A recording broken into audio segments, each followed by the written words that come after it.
chers compatriotes, c'est raboter les dépenses inutiles, c'est maîtriser les dépenses publiques, c'est faire en sorte que nous arrivions à vivre avec ce que nous avons comme ressources, avoir la capacité pour un État de gérer en bon père de famille les ressources publiques et ne pas les dépenser dans des voyages de prestige. 27 milliards de francs ont été dépensés en 2024 dans des voyages de prestige. 27 milliards. Quand dans le même temps, sur 2025, le budget alloué aux bourses et stages, à l'ANBG, il est en réduction, il est en perte. On va perdre 10 milliards en moins dans l'enveloppe. On a dépensé 27 milliards pour les dépenses de prestige. Nous allons mettre un terme à tout cela.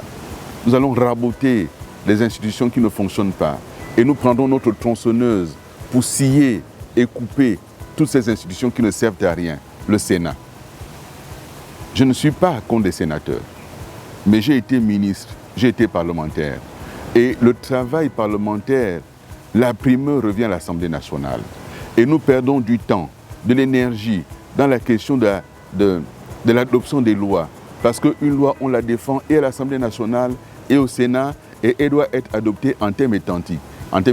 Nous perdons du temps, nous perdons de l'énergie, nous perdons de l'argent, nous perdons aussi les réformes parce que ça prend beaucoup de temps les réformes. Et donc le Sénat n'a pas prouvé son utilité. Il faut absolument il faut mettre un terme à l'existence du Sénat. Je l'ai dit, il faut absolument couper ça. La médiature de la République n'a réglé aucun problème. Il faut couper cela. Le Conseil économique et social, il faut enlever cela. Ça ne sert à rien. Et nous reviendrons à la Constitution de 1991, révisée par la loi référendaire de 1995. Une Constitution équilibrée, qui redonne des pouvoirs au Premier ministre.